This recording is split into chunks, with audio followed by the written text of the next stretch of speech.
Thursday night. You're putting a plug in there for before you say I do. So we had this discussion, and persons was saying that, you know, they don't need space from their spouse, you know, but the spouse is upstairs and they're downstairs. That space, that space. Listen, if he's watching football and you want to watch a movie, that is space that you're taking. That is a boundary that you're setting. So, okay, I'm not interested in football. I don't want to learn football or any kind of sport. So I'm going to give him his space so that he is able to enjoy his sport game and I can enjoy my movie. That is healthy. Nothing is wrong with that. Just don't make it a habit of always wanting to be by yourself. Now that's when it becomes dangerous. But him doing his thing and you doing your thing, nothing is wrong with that. Especially if you don't like sports, because you're going to sit there, ask a bunch of questions, and that's going to frustrate them. Unless you're into sports, then I can say, okay, you know, go ahead. But if you're not interested, it's going to be a problem. It's going to be a problem. It's really going to be a problem, and then it's not fair. It's not fair for what what is to come. All right, and so designate when you need space. You know, I think it's the playoffs now with Boston and the Golden State, right? And so if you don't like basketball, find something else to do. Don't interrupt them. Don't and if you like basketball, set a healthy competition. You know, maybe you choose the opposite side. Yes, yes, You know, well, I want Boston to win or I want Golden State to win. yes. But don't, you know, don't get on there, right, at the game and oh, I don't like your team and no, say just let the outside be your team. So you have a healthy rival, and because this is marriage, you set a prize. You set a prize. If his team win, he gets to choose whatever activities he want to do with you, and vice versa. You Yes. say out of it, right? Healthy competition. Yes. And it builds those connections. It definitely helps. You see, the good thing, my husband, he's a soccer fan. So guess what? Soccer is all year round. Mm-hmm, mm-hmm. He likes to play his soccer. Before I met him, if wherever he is, he's gonna find a soccer field. That's Right. his me time, right? And I encourage it. You know, he have his Sundays when he go play soccer or whichever day, was mostly on Sundays. And that Mhm. works out for me because I get my me time and he get his me time. And whenever he's not able to play soccer because of the rain or stuff like that, he'll find, a game on TV to watch and stuff like that. And I'll help cheer him on because it's healthy for a man to have their time out, just like it's healthy for us to have our girl time or me time. It is necessary because It then when is. we come together, we have something new to talk about. I can say, babe, Right. how was the game today? And it's a healthy conversation. We get to laugh and have fun about it. And it builds that connections. So it It is does. necessary to be interdependent and independent in a relationship. True. Let me tell you something. The me time is so important. That me time boundary is so important and necessary and healthy. Let me tell you something. Listen, and we're gonna get to this in the next thing about setting healthy boundaries is, establish how comfortable you are in the scope of COVID. Now, COVID came and persons found out, Nikki, Evangelist Nikki, that they did not like their spouse. Child, they did not like their spouse and they did not like their children because work was a way of escaping for 8 to 12 hours or 14 hours. The kids are home, the husband is home, everybody's doing work from home, school from home. And so now you're here for 2 years in the home together. Can't go nowhere. And you find out, oh Lord, I don't really like my wife company or my husband company or even my children company. Now you see what the teacher was talking about, that John don't listen. You thought you said you had an angel when you sent him to school, but John was not such an angel afterwards. And you went to work and your spouse went to work. And so now you're in the home, you have to cohabitate 24/7. Now, that can drive all of us to take a strong drink. And so we had to learn. I know I had to learn about setting healthy boundaries during the pandemic and still do. You know what I mean? So the pandemic has showed up and said, wait a minute, I'm going to see how much you really love your spouse and your children. And do you know that I was doing a research about the pandemic and relationship, and more than like 30% of couples divorced or domestic violence increased, child abuse increased during the pandemic? During the pandemic. Why? Because persons were stuck together and didn't have anything else to do, no other outlet. So they got on each other's nerve. Now, I'm not an advocate of abuse of any kind, but it goes to show you that we have to set boundaries. And so COVID came and we said, oh no, I don't want to be in the house with him or her 24 hours. Wait a minute.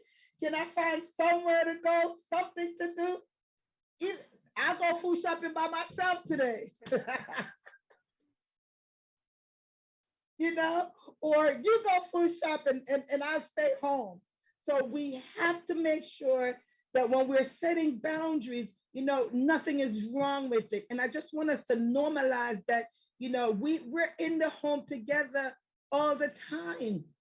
And even if you're not in the home together all the time, when you do come together, that time should be so much fun and entertaining and enjoyment, you know. So, and boundaries still have to be set.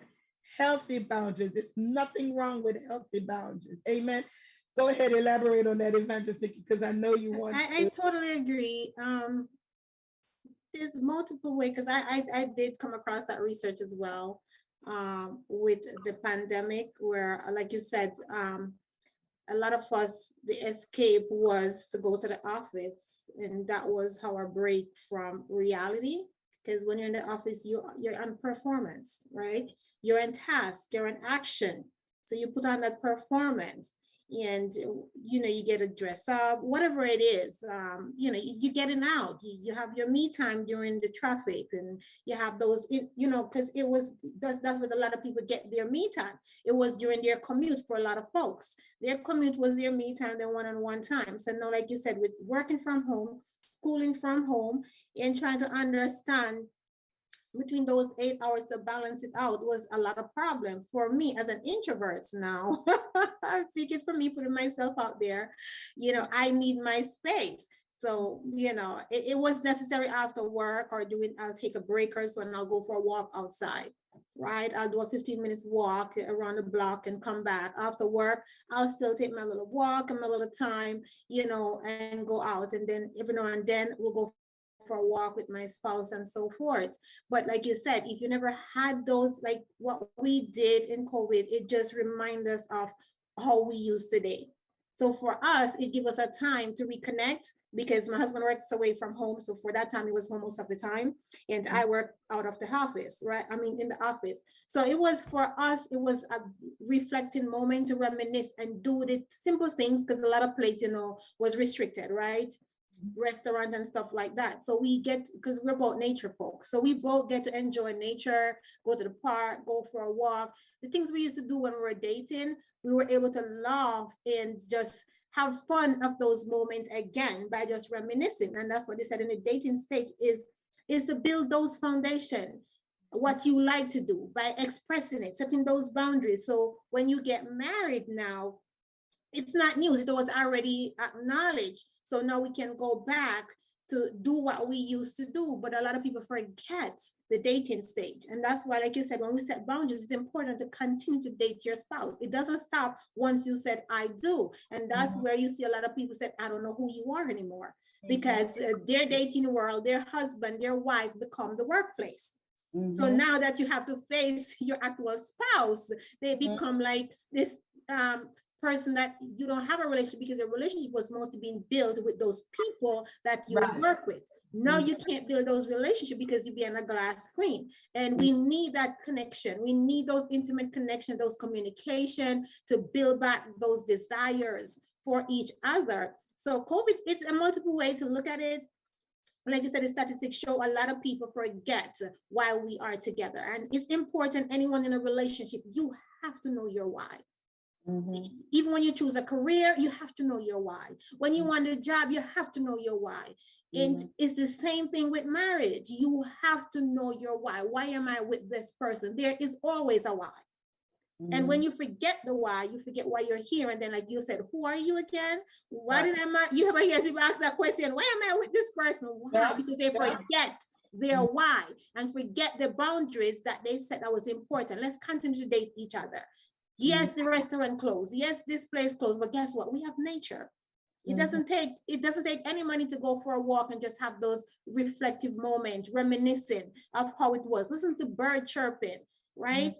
Those are important boundaries to set. Babe, don't let us stop date. And when one person forget and say, oh, you don't take me out no more. Or we don't, you ever hear this saying, oh, he don't bring me roses no more. We don't do the thing that we used to do, because now we left it on that one person. Because most of the time in the dating stage, remember, it's a man that always doing the pursuing, right? So they'll bring you the roses, they'll open the car door, they'll make sure, you know, the date is set and everything, because they're the pursuer, right? So we expect that to happen when we're in a marriage. And in a marriage, no, it's now two persons are working to become one. Yes. So now it's okay for a while to say, babe, let's go on a date. Don't just tell him go on a date and ask him where he want to go. Set the date, set the time, because men like specific, they like detail. They say, okay, I'll be there, right? Don't say, babe, you haven't taken me out in a long time, and it's COVID, we don't do nothing, we're just in the house all day. That's a recipe for disaster. Our attitude or action have to be aligned with the boundaries that is set, that is clear, that, babe, let's do this on Thursday. It doesn't have to be a weekend, right? If you have other things to do, because people feel like you can only date on the weekend. No, you choose 7 days in the week, whichever work for your calendar, whichever work for your work-life balance. It's okay to say, let's do a Monday date, a Wednesday date. It's okay. Where people think, oh, you're so busy on the weekend, you never hear on the weekend. My husband plays soccer on Sunday. He'll leave the house like from 10 to 2, 3 o'clock in the evening. I'm doing church, right? Well, when he come back in the evening, he'll catch the replay, right? Because, you know, the church is broadcast. So he'll not say, oh, you always go play soccer. You're not here to do church with me. No, go enjoy your me time. Church will be there. And I enjoy my church. And then you get to listen to it, the afterplay, the replay, and we can talk about it together later on. Where somebody like, you got to be in church with me. And then he's going to be there miserable. No, set healthy boundaries. And it does not stop once you say, I do. That's where the work begins, to execute on those boundaries. So yes, COVID have a way to show people like, yeah, we were really together, but not together. So to speak. That is true. That is so true. Let me tell you something. It's amazing, you know, what COVID has taught so many people. You know, like you said, COVID came and cause you and your spouse to start dating again. And I think that's good, because you know how sometimes people see how long since they got married, they haven't dated. Now, let me tell you something. I would be going crazy if my husband wasn't dating me. And I'm just really grateful that, you know, when we do get together, we're out. Sometimes I want to cook. He's like, no, babe, let's go out. You always cooking. So you know, we've got to set healthy boundaries, right? And this one right here, I think we might have to do, repeat this one. Communicate with respect. Let's normalize communicating to our spouse with respect. We want respect, but I find that sometimes we don't give the respect. Men want and need and crave respect. That's what they want. And that's what we need to give them. RESPECT. That is what it means to him. Respect him. Communicate. You know, sometimes I hear people say, my husband always say, I don't know how to talk to him. Let me tell you something. If I can say I don't know, and it come out different two ways. I don't know. I don't know. I don't know. That's three ways, right? Now, none of those ways was respectful unless you see, oh, I don't know about that. You know what I mean? But our tone, and I saw someone say, lead also with respect. Do you know that when you respect your spouse, the children respect their parent, and other people outside of your relationship respect your spouse? But if you talk to them any kind of way, the people on the outside, the children, they're not going to respect your spouse. And you're going to be like, wait a minute, whoa, what happened? You'd better respect my husband. But you don't respect him, so why should I? So we've got to be careful that we are communicating with respect. All right? Go ahead, add yours, Evangelist Nikki. I absolutely, because men speak love with respect. You know, when a woman wants to hear "I love you," you could tell a man, yes, they want to hear it every now and then, but it doesn't mean volume as when you show them that you respect them and speak with them in respect. And like you said, if we are, as somebody just mentioned, we have to lead with respect. And if we're not showing it, the others around is going to feed off our same energy. And like you just demonstrate, we could say the same thing, but the tone and the body language does not speak respect. It's condescending, it's demeanoring, right? It's not what you said, it's how you said it to them. Because what I said to folks is, would you speak to your boss like that? Would you speak to your boss like that the way you speak to your spouse, right? Would you like your boss to speak to you like that? And if your boss speaks to you like that, how do you feel about that boss, right? You know me, I'm corporate America, so I'm always going to bring back things to the workplace. But yes, a lot of time we will give the boss, the superiors on the job, or colleagues on the job respect, other than our spouse. And the way we'll talk to our boss and our colleague, I would tell people, if you would not speak to your boss like that, don't speak to your spouse like that. Absolutely. I totally agree. Communication is so important in every relationship. I don't know. I think we need to just beat that horse till it comes back alive. We don't want it to die. We want it to come back alive. So we need to really beat that, right? And so all I'm gonna just repeat this. All healthy relationships have boundaries. Yes. And it's necessary. And it's necessary, right? Now, do you know that we need to ask our spouse permission? That's a boundary that we need to set. Yes. We just feel like we're grown adults and I don't have to ask permission. I can just do what I want to do. No. And that's respect right there. That's respect. That's respect. Asking permission and giving accountability of where you're going. What if something happens? Exactly. It's not, because a lot of people he don't need to know. Why he needs to have a GPS on me? Because if you're thinking like that, you know what you're doing. Your intention is not healthy. Let's put it like that. It should be okay to say, you know what I'm saying? It's okay, like you just mentioned, something could happen. And somebody call you, and even like what I do, Evangelist, one of the things, like you said, as for accountability, as far as your whereabouts, I always make sure whenever my spouse is leaving the house, I know exactly what he's wearing. You know why? Because I always try to give him a hug or a kiss before he leave, but with the intention, he don't know that I'm checking out to see what he's wearing. You know why? Something could happen and somebody called you, and I'm saying I haven't heard from my spouse for a minute, haven't seen him for a minute, and I have to make an emergency call or whatever. You know what they're gonna say? Around what time did he leave? What clothes was he wearing? You get what I'm saying? So I remember recently my husband was telling me about this gentleman that he's a trucker, because my husband is in trucking, and he was on the side of the road dead for 24 hours or 36 hours, something to that nature. And it takes a police to go see if that person, to check on the vehicle, because there was no accountability. No accountability. It is necessary to tell friends, close friends, in a relationship, your spouse need to know, like you said, things happen. And we need to be able, if somebody contact us, emergency, police or whatever, hopefully it doesn't have to be that, but we have to be realistic. Life happen, right? You must be able to say, my wife said she left and she went to, Kroger or, Macy's or something, right? What color clothes was she wearing? The simple thing that we take for granted, it is very imperative. A lot of folks in the house don't even know or even see their spouse when they leave the door or leave the house. That's crazy. We have to do better, as couples in taking accountability. We got to ask permission. Listen, I'm away from my husband a lot too, and I still have to tell my husband where I'm going, just in case. The other day, my girlfriend came and she was like, you know what? I don't even have your husband's phone number in case we're together and something happened to you. I need to be able to call him. You know what I mean? So it's important. Accountability.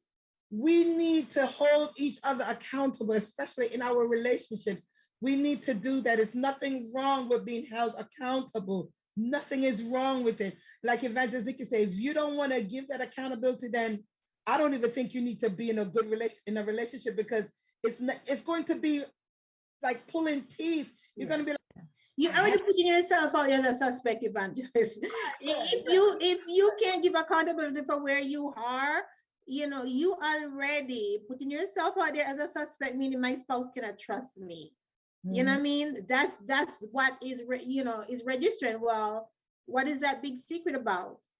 You are telling your spouse, you're teaching your spouse, if you cannot be held responsible, that you are a suspect and you cannot be trusted.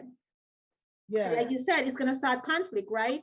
Oh, you don't trust me. Why you don't trust me? Already on the defense. It doesn't have to be like that. Your spouse shouldn't have to ask, right?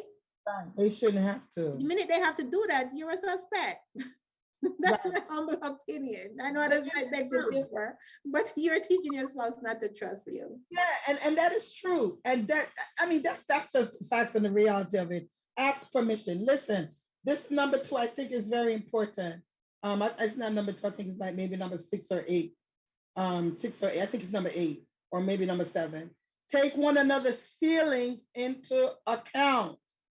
That is so important. Your spouse's feelings is important.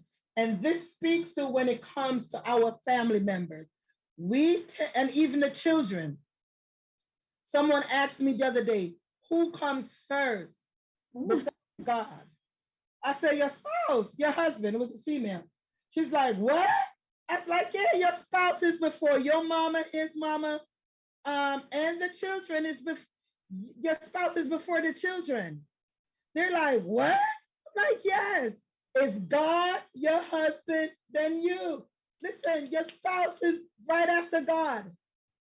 Right after God. Nobody is more important than your spouse. And I want those of you that may be listening in and is single to get it in your spirit that your spouse comes before your parents. Yes, I know you love mom and daddy, and we're not telling you stop loving them. What we're saying is your spouse comes before them. I know a lot of people, yes, they love their mama, they love their daddy. You may be mama's boy, you may be daddy's girl, but your spouse is before your daddy that you love so much and your mom that you love so much. And even the children that you gave birth to, your husband or your wife is first before them. Let me tell you something. That's so important, because you don't ever want to feel like or make your spouse feel like you putting somebody before them. Even your husband, it comes before your job. It comes before church and ministry. It comes first. I see so many people in the kingdom of God putting ministry and leadership before their spouse, and it's causing havoc in their relationship. You're wondering why your unsaved spouse don't want to come to church, because you're putting church and everything that concerns church before them. We've got to do better. We have to, and we must. This is a must. This is compulsory. This is mandatory. Your spouse's feelings is before everybody else. It is. I know, like I had this dialogue before with quite a few different folks, and the mindset we have to understand, like you and I, we didn't get to this level overnight. No. We have to unlearn what we have learned, because when you're single for a while and it's just you and your child, you understand, and you have somebody else come in, it takes a lot to unlearn that the child now, you know, your spouse is ahead, right? And if you just live in your parents' house, you've never been away from your parents, and that's all you know all your life, and you just move into marriage on your own, into a relationship from your parents' house to your spouse home, it takes a lot to unlearn. So we're not going to say it happened overnight. And if you're not there yet, don't shoot us down. We're telling you to unlearn what you've been taught, that it's God's, your husband is the head of the wife, and then the children and everyone else. When we make work, because a lot of folks before they were workaholic and they got married, the work is still their husband or their spouse. You know, you hear some folks, I don't know if y'all ever heard this term, but in my world, we usually have what is called work husband and work wives, right? But when we married now, it cannot be so. You know, work will call and you'll drop everything if you have a date or something planned with your spouse. No, no, no, no, you don't do that. You know, your house is your spouse is your priority. And I knew a few folks, evangelists, being in Christendom for such a long time, growing up in Christendom, actually, see a lot of folks is married to the church, and their spouse is their second ministry. And it's not so. Your house is your husband, your wife, excuse me, is your first ministry. Your home is your first ministry as husband and wife. You cannot go take care of God's house if you can't take care of the one that you are the head of. How are you going to lead outside of the home? When you're home, you can protect home. How are you supposed to lead God's flock? And that's what people misconstrue, that I have to do this for church, and they don't prioritize their significant other. Church will call 24/7. There's no boundaries. There we go. There was no healthy boundaries set. Yes, I'm in ministry, but you have to let the folks know these are the times you can reach me. And I promise you, if they call you at 10 o'clock tonight, that same message will get 7 o'clock, 8 o'clock in the morning. We'll get to it the next day. It's fine. If it's life and death, I always say to my spouse, you know, after 9 o'clock, 9:30, anyone calling you after that, if it's an emergency, they're dialing the wrong number anyway. Wrong number. Because there's nothing you can do from where you are. You have to set those healthy boundaries and know that home is your priority. And a lot of time, evangelists, like you said, we see in Christendom the same amount of divorce rate as in the secular world, because we're not abiding with what the word said as far as our first ministry. Right? Those are some of the examples that people are started on, that they're married to church. Oh, I can't turn down an engagement. Even though it's your spouse anniversary, you already had, you know, vacation plan, paid for and everything, ministry call, you need to travel to XYZ location. You tell your wife you need to reschedule. That is not LT boundaries. For disaster. Yes, yes. So as we're talking about boundaries, it is important to set boundaries in ministries. It is important to set boundaries with your work life. There is a meeting coming up, and all of a sudden they just had it on your calendar and you already have something pre-planned. They're calling you, hey, we reschedule, can we revisit at this time? Yeah. Right. You have to make sure that our spouse feel like they're a priority by showing it, not just saying, no, she's my priority, but your action does not align with it. And then no one like to feel like they are a second place in your life when our spouses are a priority. So it is imperative, I implore you, if you have not done it before and you're assuming or you're wishing an healthy boundaries, it's not too late to start today. Sit down with each other, and it's okay to start today. Set those healthy boundaries. Don't be fuming because you have a speaking engagement and cancel your date night. And then you have all this anger and animosity built up. We have to, even if you said, okay, honey, we're going to be a little bit late, or ask permission, like you, Evangelist, just mentioned. Is it okay, dear, if we can revisit this or reschedule it? You know, let them feel a part of it. Don't tell them, well, church call, well, the boss said. So who is the priority here? Work will always be there, and you're not going to be at work forever. Church will not go anywhere. Church will be there, and folks will be okay. But you got to lead your home before you can go outside and lead the other side of the fence, by starting setting LT boundaries, having those dialogue. It's okay to revisit. If something, you know, people grow, right? And things change. So we can go back and revisit and say, you know what, let's tweak this. Let's do it this way. But make sure we're asking permission before we assume that the boundaries line up being moved without, you know, communicating it. And even if you are the leaders of the church, if you're the please set some boundaries and don't have folk calling your house late at night for counseling, especially single women or single men. And like you say, you're gonna cancel anniversary because of church. No, no, no, no. Because that's where a lot of resentment comes in, and Yes, people yes. feel like they're unappreciated when you keep canceling because of church. And some people dislike the church and dislike the Yes. ministry because of that. So, it's not just for the laity, but it's for leadership as well.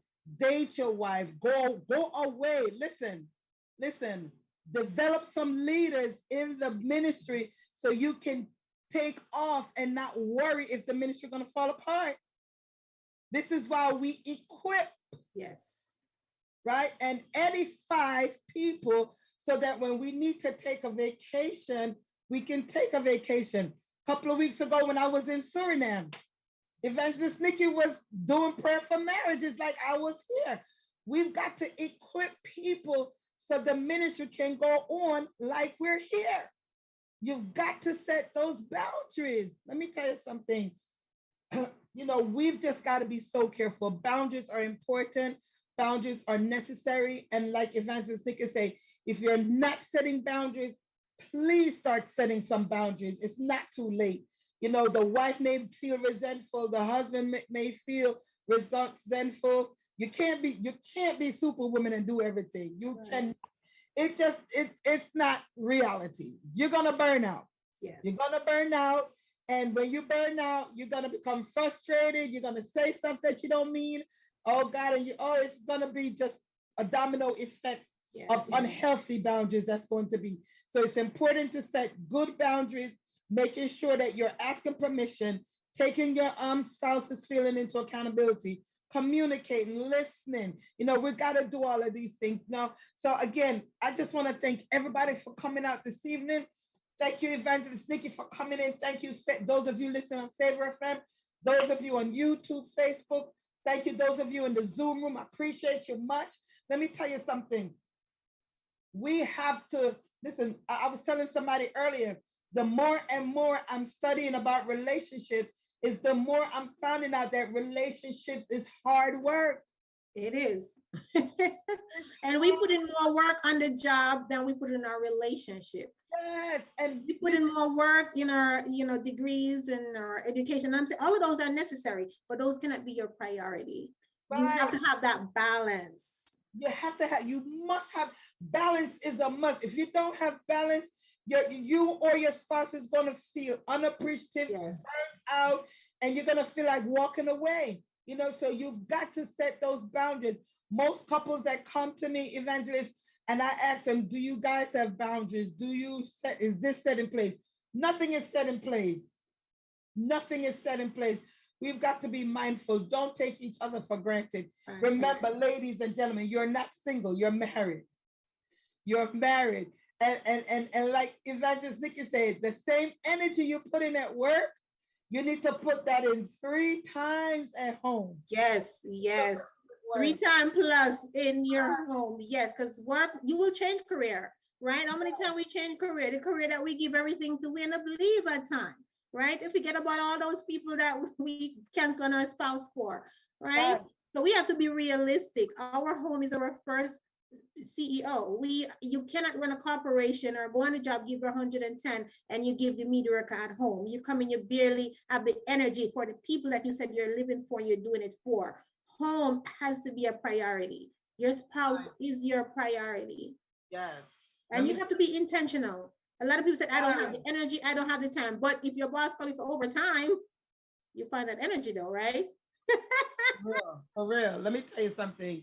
I want us, the goal of this ministry is to foster healthy and successful families, relationships, one family at a time.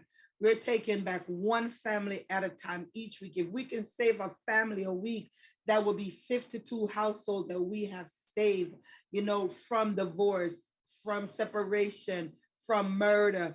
It's very important. And I want to just thank you for listening, and thank you. No, don't just listen, but apply what we're saying to you.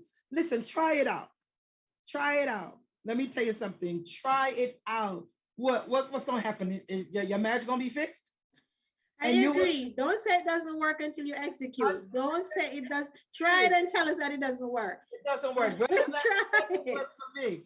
But trust me, I'm telling you, I've had so many women, especially women that are mouthy and bossy, just to step back and say, okay, for 30 days, change their whole marriage, change their whole relationship. Their husband, if he was coming home late, start coming back home early. Yes, the first couple of days, you're going to feel like an idiot. Yes. But guess what? It's because you Stay the want course. to work. Just, just think about the big picture. This is for my marriage. This is for my marriage. My marriage is gonna work. It's gonna work. Just say, you know what, your family, it's for my family. Just try it. You know, listening. You know, if it's more sex he want with you, from you, do it. More sex she wants from you, with you, do it. More time, do it. Just do it. Be like Nike. Just do it. And like Chris said, if you're listening, whatever platform you're listening, and we're saying, don't go throw this list to your spouse. We're telling you that is listening. That's right. You be the change. Don't say, well, Evangelist Nikki and Evangelist Baker said you should date me. We're saying you be intentional. You be that change. Whoever is tuning in, if you are listening, don't go share and say, my spouse, you need to start doing this. No. You be that change you want to see. We cannot change another mortal person. We only have the power to change ourselves. So you want a healthy marriage, you first have to start to be the change you want to see. You know what? I like something you said earlier, Evangelist. You said, don't wait for the man your husband to make the date. You set the date. Yes. You set the date. Listen, men like that. I got a secret rendezvous for you.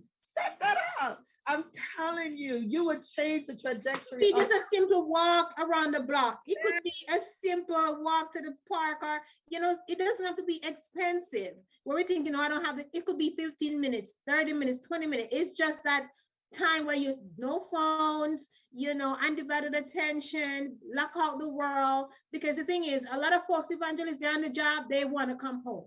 They're home, they want to go back to work. No, you have to find that balance.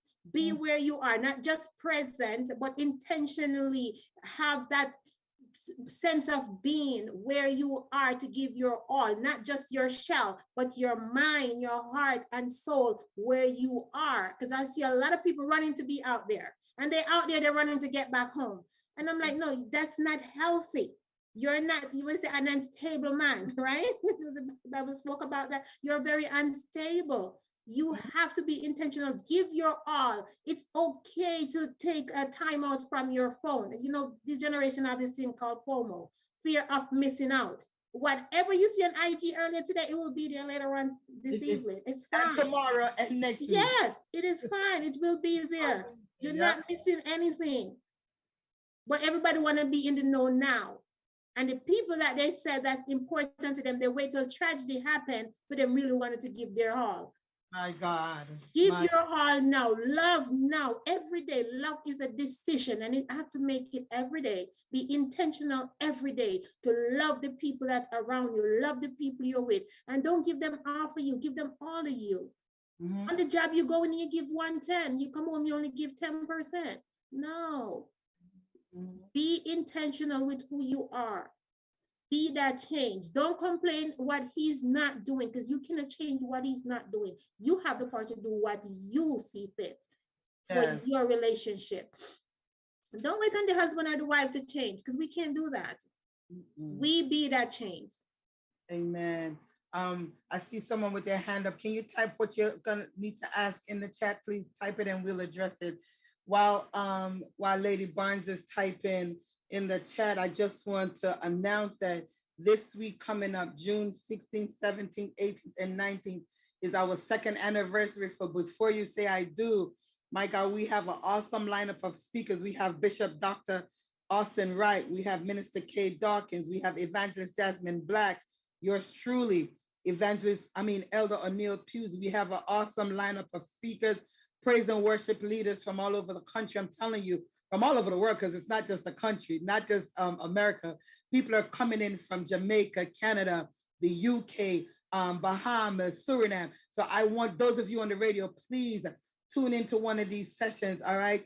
Tune into one of the nights. Thursday. If I want you to tune in every night. This Thursday, starting this Thursday. So set a reminder, the 16th, it goes down. Yes. Yes. And also again, July 14th through the 16th, we're going to have a prophetic revival in New York. Myself, Prophet Ramonda Johnson, and Prophet Robert Stevenson is going to be held at the Harvest Room at 9040 160th Street, Jamaica Avenue. You don't want to miss that revival. That's in July. That's ahead of time. We're announcing ahead of time. We just want you to be aware of what is happening with us and in the ministry. But I definitely want you guys to come out this weekend, Thursday, Friday, and Saturday. Oh, Jesus, my God, hallelujah. How do we address when your love language are different, quality time versus receiving gifts? That's a great, and I can address that because whoever put Sister Barnes, my love language is quality time. My love language is quality time. My husband's love language is act of service, actually. Right. Mm-hmm. So if the thing is, we want them to treat us in our love language, right? It does not work. You know the saying, do unto others as they do unto you, or treat others the way you want to be treated, something like that. No, when it comes to love language, you have to treat the person in their love language. Like my husband quality time is love language is act of service, right? Now, I will do things that I know for him is important, like cooking, as simple as it sounds. It means something to him to make sure he have a hot meal home, right? Or I'll do an errand for him, make a phone call for him or something. That help him. It doesn't do anything for me, right? But that's his love language. For me now, if I was treating him in quality time and I expect him to treat me that way, then we'll have a conflict, right? So he will treat me with what I like, which is quality time. We'll do the dishes together. We'll do the laundry together, do folding together. For me, that is quality time. We'll watch a movie together. He doesn't like doing the dishes, but he knows how much that bonding time for me is quality time together. So we'll do it together. So what he's doing is treating me how I feel love. And then what I have to do in return is to treat him how he feels love. But a lot of time when it comes to love languages, and it's imperative that everyone do that test by Gary Chapman to see what their spouse love language is, because a lot of time, like Sister Barnes said, if your love language is quality time, and his love language is gifts. So for him to feel loved, or your spouse to feel loved, you have to make sure it's not the elaborate gifts, it's the thought. You buy them a little gift, a little surprise, here's something, a little candle, whatever they like, right? And you'll put it down for them. Make it nice and cute, little gifts there, hide it in different places, like send them someplace to go find the gifts, right? That way they feel love. It might not do anything for you, but it does something for that person. Where you have to express to that person now, your love language is quality time. You let them know how you feel love, how when they spend time with you, when they're with you, they're not on the phone, they're not on social media. When they're talking to you on the phone, they're not putting you on hold, because that's a turn off for me. My husband knows that very well. If I'm having a conversation with him and he has to constantly put me on hold, and it's a call that you can call back, I will hang up on you. Because I don't feel love. I don't feel like a priority in that moment, right? Because I need your undivided attention. So when you express to that person, this is how I feel love. You're not demanding it. You're just expressing to them. And when they treat you that way, you let them know this is how we feel. And guess what? You appreciate them. Thank you for doing the dishes with me. Thank you for not putting me on hold, right? Thank you for not being on the phone while we're having dinner, right? Those simple little things, it helps us. That's love language, our quality time. So we have to express to the person our love language and how we feel love. And then we have to do how they feel love in their love language. So if they like gifts and it be known, you buy them a little gifts, a little card every now and then, even a little lunch you pick up, hey, here's $5 on me for lunch. That's how they feel love. You will go crazy expecting them to treat you with quality time if they don't understand how you feel love. And I think a lot of that is, you did an excellent job with expounding on that, because I think that's the problem with a lot of persons. They expect their spouse to treat them with their love language, but they just don't know. Amen. So again, we thank you for coming. Thank you for tuning in. Thank you, Evangelist Nikki, for always coming and being with us. You're one of us. So thank you for coming still. All right. I look forward to see everybody on Thursday night. Please share it on all your the social media platform. We're looking for a high time this week. We're looking for souls to be saved, souls to be delivered, souls to be filled with the Holy Ghost, marriages to be restored, people getting engaged, you know what I mean, being proposed to. So we're looking forward. This weekend is going to be awesome. All right. Rebuilding back the nuclear family. That's what we're all about. Rebuilding back the nuclear family. The Yes. woman. My God. Yes. All right. So thank you so much. Thank you again, Favor FM, for having us. We love you. God bless you. In Jesus' name. Enjoy the rest of your evening, your rest of your night. I love you all. Love you, love you, love you. Mwah. See you guys on Thursday. Bye for now.